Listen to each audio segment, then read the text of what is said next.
welcome back again to my channel. This is Iwana Vlog. So for today's video, it's all about bakit nga ba maganda mag-apply bilang isang domestic helper dito sa Hong Kong. So kung napanood nyo yung previous vlog ko, dapat bago kayo mag-abroad, mag-apply dito sa Hong Kong o saan mang bansa bilang katulong, dapat napanood nyo na yun, ha? So ito naman, bakit nga ba maganda mag-apply dito sa Hong Kong, Noday? So, nung kapanahunan ko na nag-search ako, day, saan ba talaga sulit mag-apply?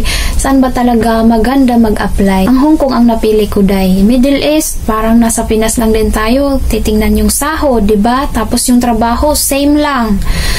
Sa Taiwan, bilang caregiver, caretaker, malaki ang gastos. Mas malaki ang sahod pero malaki ang gastos din. Then may monthly, if correct me if I'm wrong, may kinakaltas sa agency sa sahod mo. So parang lugi ka pa rin doon. So kaya ako napunta dito sa Hong Kong kay ang gastos mo dito is kahit nakakautang ka, keri-keri pang bayaran tulad ko. Around 35. So meron pang mas less pag nakachamba ka sa helper library, helper choice, mas sa apps na application site, ha? Pag nakachamba ka doon, marami akong subscriber na 5,000, around like that. Tulad ng kapitbahay ko dito sa helper choice siya nakahanap. Then ang amo niya ang sumagot, ang sinagot lang niya, ang binayaran lang niya is ang remedical. So, napakaswerte, diba? So, sa Singapore, ay, salary deduction, yun ang kinaganda-ganda doon. Salary deduction kung hindi mo talaga kaya mangutang sa ibang diba? Pero, mas mataas ba din ang sahod dito sa Hong Kong, lalo na day ngayong 2024.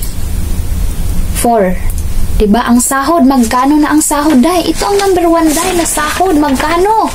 4,870 na, day. Equals 34,000 sa atin. Ayan, makikita nyo yan. So, taas lang. Nung ako nag-apply for 630. So, magkano ang tinaas? Ito pa ang maganda sa Hong Kong. Every year, kung wala, nakaraan sa amin nung unang year ko dito, kung wala si COVID, magtataas ng 100 per year. So, yan ang pagkakaalam ko. So, itong 2023, October, magkano ang tinaas?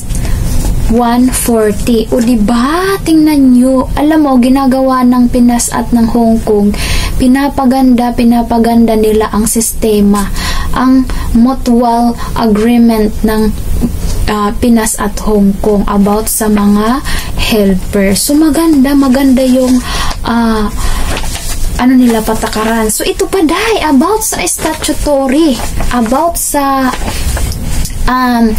holiday natin, entitled tayo once a week na day off.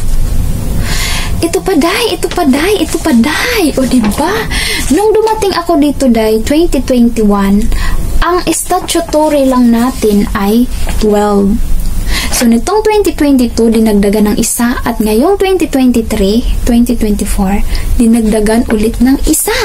So, we have 14 days statutory. Day, anong statutory? Yung pula sa kalendaryo na dapat sana sa kanila lang, sa mga Hong Konger lang, sa mga tao lang na taga Hong Kong. So, dahil bait ng napakaganda ng sistema ng Hong Kong, binigyan na tayo ng pabor para sa atin, diba?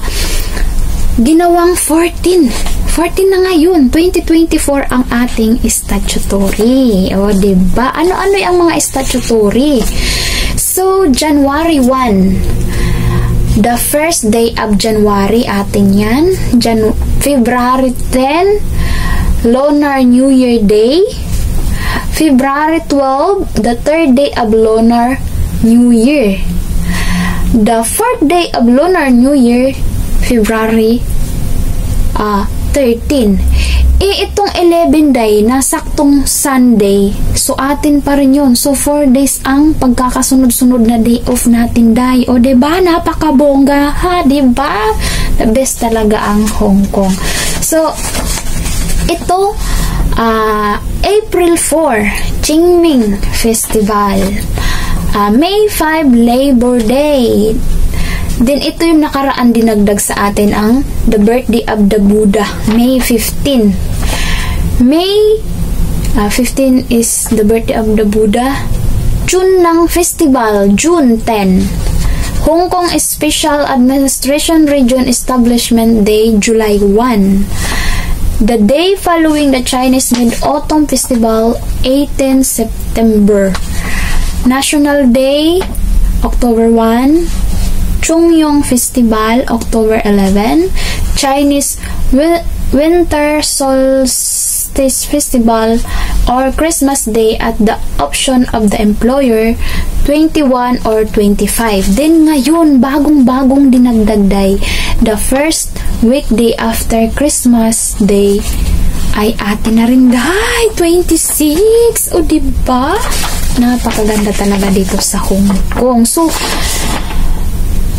diba, binigay na sa atin ang pabor lahat. So, tara na day, napakaswerte na ng mga nagpirma ngayong October nitong taon. So, napakalaki na ng sahod no day, umaabot. Noon day, ang inabutan ko is 6 point something lang yung palitan. Ngayon, tumungtong na ng 7. Oh, bongga. Kaya dito na kayo, gumora na kayo sa Hong Kong. So, ayan. Dahil paano naman pag hindi ka inallowed? So, ito tips ko sa inyo. Sa interview pa lang, pag sinabihan na kayo na ayaw nila na mag-off ka, huwag kayong pumayag. Ha? Kasi maraming ganyan na nakipagkasundo sa amo na okay lang walang day off. Dahil mapapagod tayo, dahil napapagod tayo. Kahit dito maliit ang bahay, dahil non-stop din ang trabaho, dahil swertihan na lang kung magaan ang trabaho mo. Diba? So, sa interview dyan, pag sinabihan kayo na okay lang ba sa'yo walang day off, huwag kayong pumayag. Sabihin nyo napapagod din kayo. Paano naman yun? Diba? Kaya, about naman sa pagkain, day, ang atin, meron tayong food allowance, pero kalimitan ay share food lang talaga. So, depende sa usapan nyo ng amo nyo. Diba? Yan, isa yan. Then, bakit maganda mag-apply dito sa Hong Kong pagdating sa OWA? Dahil napakaswerte na din natin ng mga Pinay, mga Filipino. Kasi sa Indonesia, dahil 6 months, 3 or 6 months sila nag-aaral ng OWA. Ha? Tayo, 2 days, 3 days. Ako kasi 2 days lang ako eh. Diba? Number lang yung nalaman natin, 1 to 10. O, diba? Aminin nyo, hindi nyo kabisado lahat ng sinulat natin sa notebook. Only 1 to 10 Cantonese lang, diba? So, napakaswerte na natin doon. Diba? Mas mababa na, wala ng placement fee ang Hong Kong dahil so pinaganda talaga ng government ng Hong Kong ang karapatan natin na mga helper dito. So, kahit kinatatakutan natin ang termination, both naman yan day eh. So, para sa akin lang, ang iba nga nung nag-a-apply ako, takot, ang unang kinatatakutan nila sa Hong Kong ay ang termination talaga. So, sa akin, ang tinatako lang sa sarili ko, kung ginawa ko lahat ng, kumbaga, when I do my best, but my best is not enough. So, walang pagsisisi. Kung hindi mo ginawa ang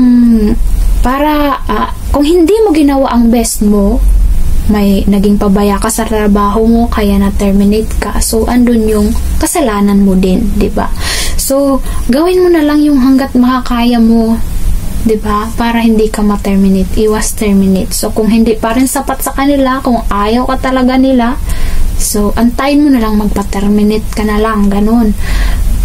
Kung ayaw nila sa'yo. So, ang ito lang katwiran ko noon eh. Hanggat hindi kayo aayaw, hindi rin ako aayaw. Kaya ngayon, ewan ko lang. Sabi ko, hindi nga rin nila in-expect na magre-renew ako. Ako din, hindi ko rin in-expect na i-renew nila ako. So, ang sitwasyon namin ni Amo ngayon ay balance. So, walang lamangan. Balance lang talaga. Hindi sila sobrang bait, kaya hindi ko rin sila maabuso. Hindi rin ako sobrang bait. Hindi ba ako sobrang bait? Alam ko din yung mga karapatan ko kahit papaano.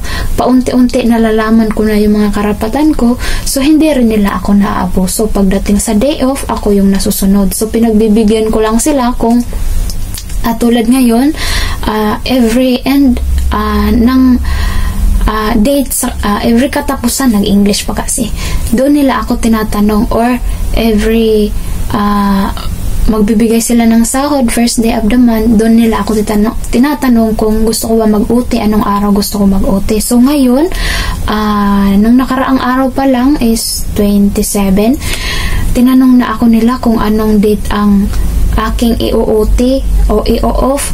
So sabi ko, wala pa akong plano, hindi pa ako nakapagplano eh. So nag-request sila for the first time na mag-OT ako sa 1. So okay, walang problema, sabi ko, sure. Sabi ko, kasi once na ako nagsabi na mag-OT ako, ganito ma'am, OT, ako sinusunod nila, pinapa-OT nila ako, kahit minsan iniiwan lang nila ako dito sa bahay, walang masyadong ginagawa, diba? So pag gusto ko mag-OT, ayun, ang swerte ko na lang din sa kanila kasi extra income din yun, diba? So nung sila, for the first time nga, sila ang nagsabi sa akin na kung pwede ba ako mag-OT, sure. So give and take lang yun. So ayan lang, na-share ko lang sa inyo, kaya guro na kayo dito sa Hong Kong. Sa next vlog, guys. Sana kung napanood nyo yung previous, paalala lang yun kasi maraming posibilidad, hindi natin alam kung ano ang magiging sitwasyon, ano ang magiging kapalaran natin dito sa abroad. Hindi natin malalaman kung hindi natin susubukan. Basta may pangarap, go, go, go! See you next vlog. Bye-bye! Don't forget like and subscribe my channel!